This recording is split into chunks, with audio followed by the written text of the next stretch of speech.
경제학 시간에 정말 많은 것을 배웠어요. 사업할 때 많은 도움이 되고 있죠.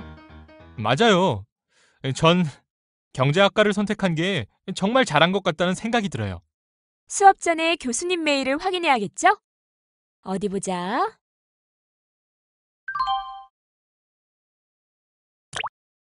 국가 경쟁력 지수에 관한 글이네요. 네, 오늘날 우리 경제의 위치에 대해 다루시려는 거겠죠? 글쎄요. 정리하고 수업에 들어가요. 네.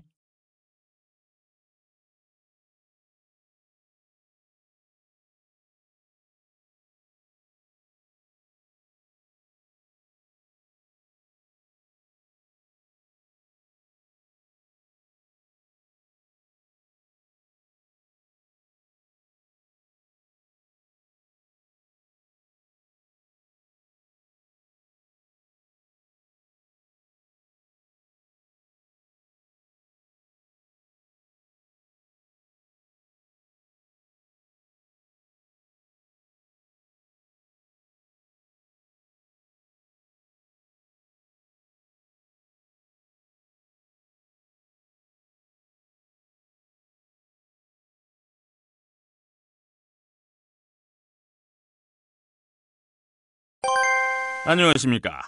오늘은 세계 속의 한국 경제에 대해 논의해 볼까 합니다. 이번 시간 학습에 열심히 참여하면 여러분은 세계에서 우리나라의 경제 위치에 대해 설명할 수 있고 향후 예상되는 대내외 여건과 세계화와 지역 블록화의 진전에 대해 설명할 수 있습니다. 끝으로 남북한 경제 교류의 현재 상황과 미래 전망을 소개할 수 있게 됩니다. 잠깐, 이것은 여러분이 학습하면서 파악해야 할 키워드니까 수업을 진행하면서 꼭 기억하세요. 세계에서 우리 경제의 위치는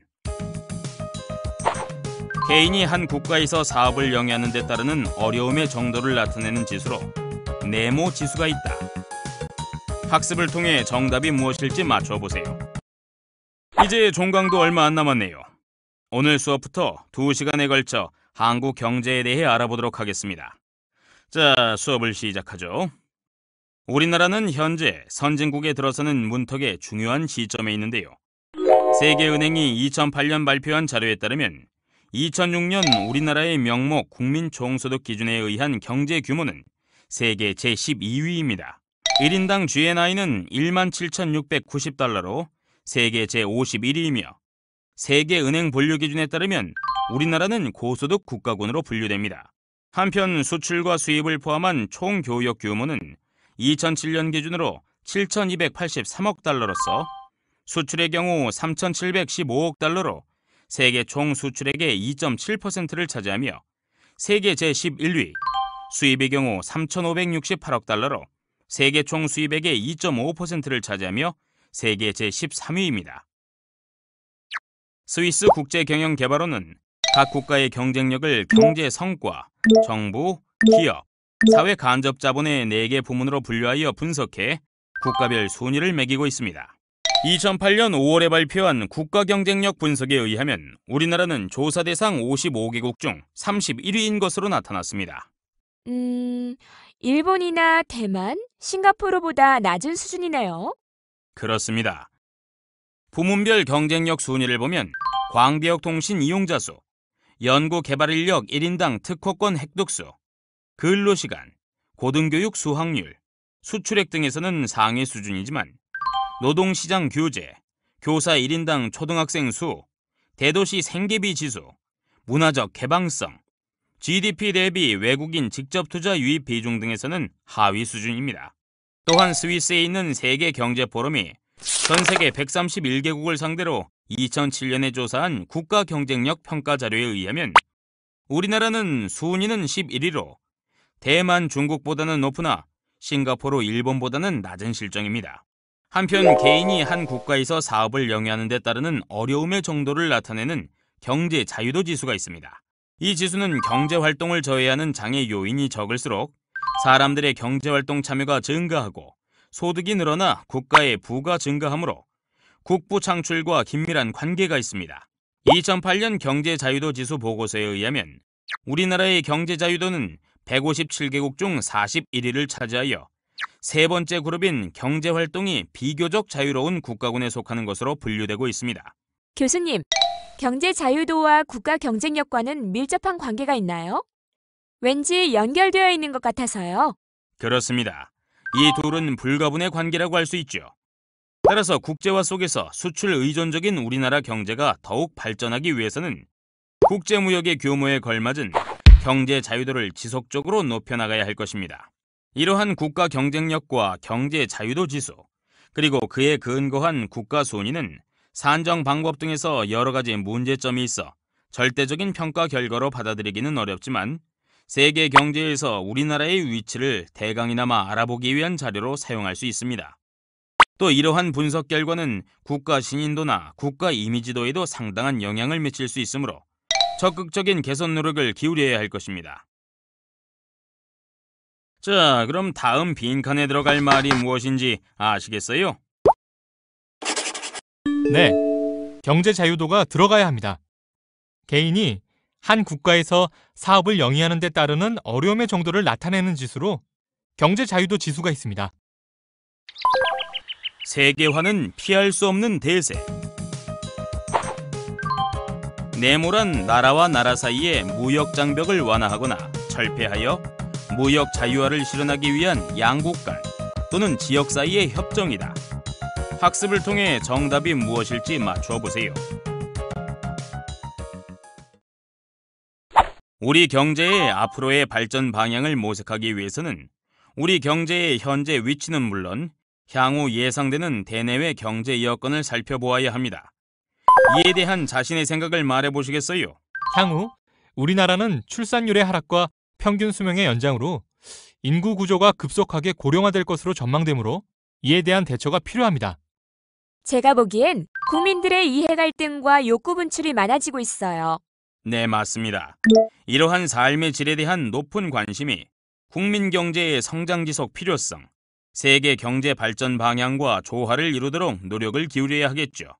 추가적으로 남북한 관계의 개선이 경제 변화에 큰 비중을 차지할 것으로 예상됩니다. 또 다른 의견 있나요? 세계화 역시 빼놓을 수 없는 현상이죠. 세계화 과정에서 나타나는 부정적인 요소에도 불구하고 세계화의 추세를 바꾸기는 힘들 것입니다. 따라서 세계 시장 동향에 신속히 대응할 수 있는 기업 경영 및 금융 서비스 체제를 갖춰야 되겠죠. 중국, 일본의 성장과 같이 동북아 경제권 부상도 예상돼요. 네, 동아시아 경제 규모가 세계 경제의 약 5분의 1인데 그중 동북아 경제가 약 90%를 차지한다고 하죠. 중국의 꾸준한 성장과 일본의 경제 회복이 커질 전망입니다. 특히 중국 경제의 급속한 산업화는 경쟁을 격화시켜 우리 경제의 위기로 작용하는 동시에 거대한 시장을 제공함으로써 기회를 제공하기도 할 것입니다. 마지막으로 정보화와 기술 혁신에 의한 경제 사회 구조 변화 등을 들 수 있죠. 고령화와 정보화와 기술 혁신에 의한 경제 사회 구조 변화에 대해서는 좀 더 자세히 다뤄볼까요? 우리나라는 여성의 경제 활동 참가에 따른 출산율의 하락과 평균 수명의 연장으로 인구 구조가 급속하게 고령화될 것으로 전망됩니다. 세계보건기구에 따르면 우리나라의 출산율은 2006년 기준 1.2명으로 세계 193개국 가운데 가장 낮은 수준입니다. 유엔의 분류에 따르면 65세 이상 노인 인구 비중이 7%를 넘으면 고령화 사회, 14%를 넘으면 고령 사회, 20%를 넘으면 초고령 사회라고 합니다. 우리나라는 2000년 7.2%로 고령화 사회에 들어섰으며 현재의 추세대로라면 2018년에 고령 사회, 2026년에 초고령 사회에 진입할 것으로 전망되고 있습니다. 고령화가 진행되면 생산에 필요한 노동 공급 기반이 저하되어 저축이 감소하고 경제 성장이 둔화될 가능성이 큽니다. 또 조세 및 사회보험료 수입의 감소를 가져와 재정 수입이 감소하는 반면 연금급여, 노인의료비, 노인복지비 등의 증가로 재정 지출은 늘어나 재정 수지를 악화시키게 됩니다. 이러한 고령화의 경제적인 영향을 감안하여 개인 차원은 물론 국가 차원의 대책을 조속히 마련할 필요가 있겠네요. 최근의 기술 발달 속도는 과거에 상상했던 것을 훨씬 능가하는 수준으로 소위 무어의 법칙은 이러한 기술 발전의 속도를 잘 대변합니다. 반도체의 기억 용량이 18개월마다 2배씩 증가한다고 예언한 무어의 법칙이 최근 들어 12개월로 더 당겨졌다고 하지요. 이러한 과학기술의 발전은 급격하게 세계를 지식 기반 사회로 바꿔가고 있습니다. 지식 기반 사회는 디지털 경제, 신경제, 사이버 경제, 네트워크 경제, 정보 경제라고도 불립니다. 지식 기반 사회의 의미에 대해서는 클릭해보세요. 기술 정보와 같은 지적 능력과 아이디어를 포함한 지식이 부가가치를 창출하는 사회를 의미하네요. 그렇다면 지식 기반 사회는 어떠한 특징을 갖고 있을까요? 지식 기반 경제는 정보통신기술, 생명공학 등의 지식이 핵심적인 생산 요소가 되는 네트워크형 사회를 말합니다. 따라서 21세기 국가 경쟁력의 핵심은 바로 지식입니다. 지식 기반 사회의 특징 가운데 하나는 시장의 효율이 높아진다는 것입니다.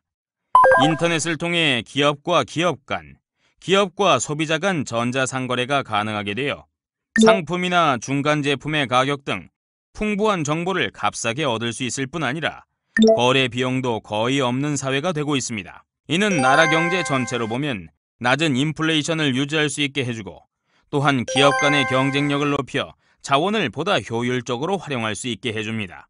지식 기반 사회는 일자리 창출에 있어서도 과거와 다른데 아이디어만 있으면 적은 인력으로도 벤처 사업을 할 수 있고 또 전통 제조업의 비중이 감소하고 자동화와 아웃소싱이 증가하면서 전체 근로자 중 육체 노동자의 비율이 줄어듭니다. 대신에 생명공학 연구자, 마케팅 전문가, 디자인 엔지니어, 경영 컨설턴트와 같은 지식 근로자, 즉 골드 칼라가 증가합니다. 지금까지 향후 예상되는 대내외 여건을 간추려 보았는데 이제 세계화와 남북한 경제 교류에 관하여 좀 더 알아보기로 합시다. 세계화 현상은 1990년대 이후 더 이상 이념을 기준으로 한 사회주의와 자본주의의 두 세계가 존재하지 않고 시장 경제라는 한 세계만이 존재하게 되면서 가속화되었죠. 특히 기존의 가트를 대체하는 WTO 체제가 출범하면서 세계화는 자유무역을 전면에 내걸고 더욱 급속히 진전되었습니다. WTO 체제는 자유무역의 범위를 기존의 공산품 분야에서 농산물과 서비스 분야로 확대했으며 현재 지구상의 거의 모든 국가가 WTO에 가입되어 있습니다. WTO를 중심으로 한 범세계적인 무역 자유화의 노력에도 불구하고 각국의 이해관계가 복잡하게 얽혀 있어 아직까지 WTO 체제가 충분히 작동되지 못하고 있습니다. 한편으로 세계무역의 자유화는 각 지역의 특성을 잘 반영하지 못하여 지역 내에서의 자유무역을 지향하는 지역 경제 통합의 움직임이 활발하게 이루어지고 있습니다. 대표적인 움직임이 무엇인지 아십니까? 유럽연합 FTA가 있어요. 네, 맞습니다.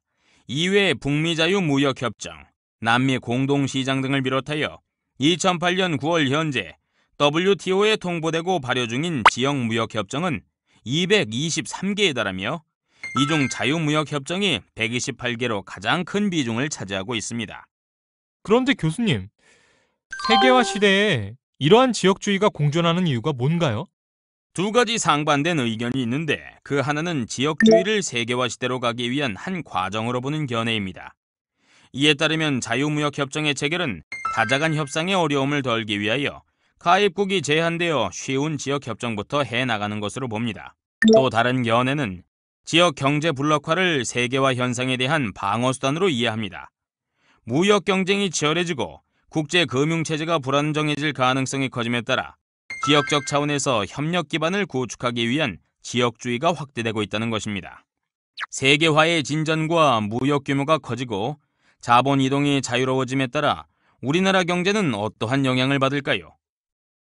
세계화의 진전과 무역 규모가 커지고 자본 이동이 자유로워짐에 따라 우리나라 경제는 전보다 미국 등의 외국 경제에 더 큰 영향을 받고 있습니다. 대표적으로 어떤 현상들이 있을까요? 예를 들어 미국의 금리 인상은 미국의 경제 성장을 둔화시키고 미국 경제에 의존하고 있는 우리 수출 기업의 실적을 나빠지게 하여 우리나라 경제 전반에 영향을 미쳐요. 사업을 하는 제 경우는 정말 뼈저리게 느끼죠.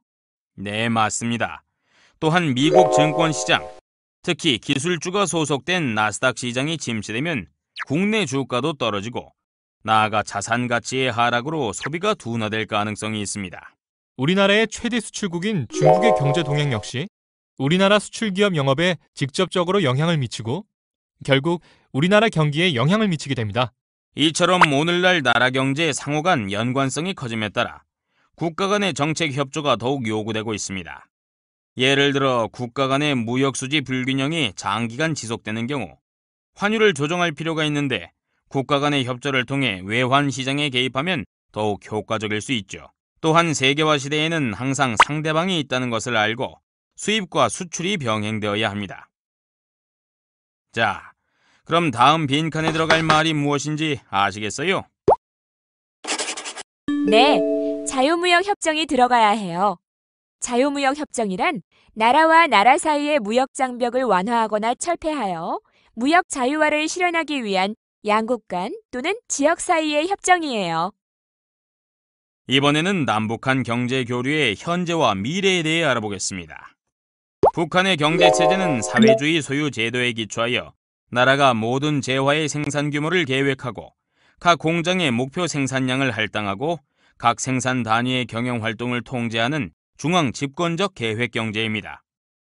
북한의 1인당 국민소득은 2006년 기준으로 우리의 17분의 1 정도에 불과합니다. 특히 1990년대 들어 사회주의 정권 붕괴의 충격 등으로 경제 성장률이 마이너스로 전환된 이후부터 1998년까지 9년 연속 마이너스 성장률을 기록하였습니다. 이후 플러스 성장세로 돌아섰으나 2006년에 다시 마이너스 1.1%로 전환되는 등 어려운 모습을 보이고 있습니다. 남북한 간의 경제 교류, 협력은 단기적으로 양측 모두 경제적인 이득을 얻을 수 있으며 중장기적으로는 통일 기반 조성에도 도움이 된다는 점에서도 중요한 의미를 가지고 있습니다. 남북 경제 협력은 1988년 시작되어 현재 남북 간 철도 도로의 연결, 금강산 관광, 개성공단 조성 등 대규모 사업이 시행되는 단계까지 발전하였습니다. 교육 규모는 물자 교육이 처음 이루어진 1989년 1,900만 달러에서 2007년 17억 9,800만 달러로 95배나 증가하였으며 남한은 쌀, 비료 등과 같은 비대가성 반출로 2억 7천만 달러의 적자를 보이고 있습니다. 경제협력 사업은 1995년 처음으로 승인된 이래 지속적으로 확대되어 2007년 말까지 총 290건이 승인되었습니다. 특히 현재 추진 중인 경제협력 중점 사업 가운데 개성공단 사업은 남북한 생산 요소의 대규모 결합을 통해 남북 경제 협력을 보다 성숙한 단계로 발전시킬 것으로 예상됩니다. 아직은 정치, 외교, 경제적인 남북 경제 협력의 장애 요인이 많습니다. 서로 다른 이념과 체제 속에서 반세기 이상에 걸쳐 형성된 사회 전반의 구조적 차이와 이질성 때문에 쉽게 동화되지 못하기 때문이죠. 또한 남한과의 경제발전 격차를 의식한 북한은 직접적인 접촉을 기피하거나 체제 유지를 위해 제한적인 개방 정책을 고수할 가능성도 있습니다. 이러한 여러 가지 여건을 감안할 때 단기간에 남북 간의 경제 협력이 가시적으로 큰 성과를 거두기는 어려울 것으로 전망되지만 각 경제 주체가 희망을 갖고 남북 간의 경제 교류 협력 방안을 꾸준히 찾아 나가야 하겠습니다. 그럼 오늘 학습한 내용을 확인해 보시겠어요? 문제를 잘 읽고 알맞은 답을 선택해 보세요.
오늘은 대내외의 여러 가지 경제 여건에 대해 확실히 이해할 수 있었어요. 네, 세계 속의 한국 경제에 대해서도 알아봤고요. 이미 알고 있는 내용도 있었지만 정리는 필수겠죠?